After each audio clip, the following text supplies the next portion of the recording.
നമസ്കാരം. Welcome to movie track. അപ്പൊ നവാഗതനായിട്ടുള്ള സനീഷ് ഉണ്ണികൃഷ്ണൻ എഴുതി സംവിധാനം ചെയ്ത് അഭിനയിച്ചിട്ടുള്ള സിനിമയാണ് സീക്രട്ട് ഓഫ് കലിംഗ. പടം കഴിഞ്ഞ മാസം 24-ാം തീയതി OTT റിലീസായിട്ട് സൺ നെക്സ്റ്റിൽ വന്നിട്ടുണ്ട്. തിയേറ്ററിൽ വളരെ പരാജയമായിരുന്നു. പക്ഷേ സൺ നെക്സ്റ്റിൽ അത്യാവശ്യം നമുക്കൊരു ആവറേജ്, ഒരു കുഴപ്പമില്ലാത്തൊരു വാച്ചായിട്ട് എനിക്ക് തോന്നിയ സിനിമയാണ്. കാരണം പടത്തിന്റെ ഒരു പ്ലോട്ട് എന്ന് പറയുന്നത് ഏഹ്, ഒരു ശ്രീകൃഷ്ണവർമ്മ കോളേജ് എന്ന് പറഞ്ഞിട്ട് അതിരപ്പള്ളി, അത് തന്നെ ഒരു പേര് ശോകമാണ്.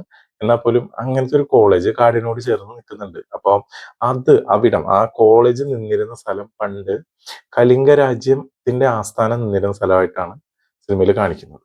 അപ്പോൾ അത് കാടിനോട് ചേർന്ന് നിൽക്കുന്ന സ്ഥലമാണ് പണ്ട്. അപ്പോൾ ഈ കലിംഗ രാജ്യത്ത് യുദ്ധം വന്ന സമയത്ത് അവിടുത്തെ ഒരു രാജകുമാരിനെ ഈ യുദ്ധം ചെയ്ത് തോറ്റ സമയത്ത് അപ്പൊ ബാക്കി യുദ്ധത്തിനൊന്ന് എതിർ രാജ്യക്കാര് ആക്രമിച്ച് കൊന്നു കളഞ്ഞിട്ട് അവരെ അവിടെ ബാക്കിൽ ഒരു പൊട്ടക്കിണറ്റിൽ താഴ്ത്തുകയും പിന്നീട് അവര് ആത്മാവായിട്ട് വന്നു. ആ ആത്മാവിനെ വീണ്ടും ഈ പൊട്ടക്കിണറ്റിൽ തന്നെ ആവാഹിച്ച് തളയ്ക്കുകയും ചെയ്തു. അങ്ങനെ ഒരു ഇതാണ് പറയുന്നത്.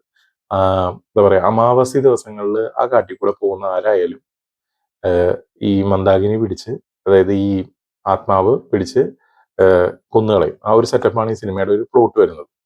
പക്ഷേ എന്താ പറയാ, ഒരു പ്ലോട്ട് ഉണ്ട് ശരിയാണ്. പക്ഷെ ഈ സിനിമയുടെ ഒരു പകുതി ആക്ടേഴ്സും പകുതി എയും അഭിനയിച്ച ഒരു ഫീലാണ് ഈ സിനിമ ഓൾ ഓവർ വരുന്നത് ഓട്ടോമാറ്റിക്കലി. കാരണം എന്താണെന്ന് വെച്ച് കഴിഞ്ഞാൽ പകുതി ഓൾമോസ്റ്റ് ബാക്ക് സ്റ്റോറി എല്ലാം എ ആണ്. പിന്നെ ധ്യാൻ ശ്രീനിവാസനെ മുൻനിർത്തിയാണ് ഈ സിനിമ ഇവർ ഇറക്കിയേക്കുന്നത്. ധ്യാനാണെങ്കിൽ ഒരു ഒരു വീടുണ്ട്, അയാൾ പഴയ ഒരു സ്റ്റുഡന്റ് ആയിട്ടാണ് കാണിക്കുന്നത് മൂപ്പരെ. പക്ഷെ ഒരു വീടുണ്ട്, ആ വീട്ടിൽ നിന്ന് പുള്ളി പുറത്തിറങ്ങണ പോലുമില്ല. വീട്ടിൽ നിൽക്കുക, വീടിന്റെ പടിക്കെട്ടിൽ വന്നിരിക്കുക, ചുറ്റും കിടന്ന് കറങ്ങുക, മുറ്റത്ത് ഇറങ്ങുക, അങ്ങനത്തെ വളരെ ചുരുക്കം സീനുകൾ. അതായത് ധ്യാനെ വെച്ച് ഫുൾ പ്രൊമോഷൻ ചെയ്ത് ബാക്കിയുള്ളവർ അഭിനയിച്ച് പടം തീർത്തു. അത്രേ ഉള്ളൂ സിനിമ. പക്ഷെ നമുക്ക് OTT നമുക്കൊരു എന്താ പറയാ, സമയമില്ലെങ്കിൽ കാണാം. അതിൽ കൂടുതലൊന്നും നമുക്ക് പറയാൻ പറ്റില്ല. ഇവർ ഇത്രയും സീക്രട്സും സ്റ്റോറി ലൈനും ബാക്കപ്പ് സ്റ്റോറിയും എല്ലാം പറയുന്നുണ്ട്. പക്ഷേ ഇതെല്ലാം നമുക്കൊരു AI ആയിട്ടാണ് കാണാൻ പറ്റുക. AI മോഡിലാണ് ഇവർ എടുത്തേക്കുന്നത്. അത് ധ്യാന്റെ മസിലൊക്കെ കാണിക്കുന്നുണ്ട് AIയിൽ ആക്ച്വലി. ഇത് എന്താ പറയാ, നമുക്കൊരു ഒരു എത്തും പിടിയില്ലാത്ത, ഒരു അന്തവും കുന്തവും ഇല്ലാത്ത ഒരു സെറ്റപ്പ് ആയിട്ടാ. ഒന്നിനും ഒരു കൺക്ലൂഷൻ ഒന്നും ഇവർ കൊടുത്തിട്ടില്ല ഈ സ്റ്റോറി ലൈനിൽ തന്നെ. എന്തൊക്കെയോ നടക്കുന്നു.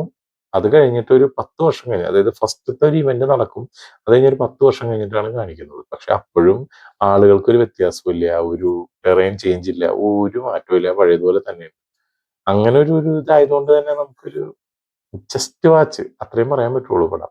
അതിൽ കൂടുതലൊന്നും അങ്ങനെ ഒരു മെൻഷനിങ് വരാത്ത ഒരു വൈബായിരുന്നു എനിക്ക് സിനിമ മെയിൻലി തന്നത്. അപ്പോ ഇതായിരുന്നു ധ്യാൻ ശ്രീനിവാസൻ അഭിനയിച്ചത്. ധ്യാൻ ശ്രീനിവാസന്റെ പേര് എഴുതി വരുന്നുണ്ട്.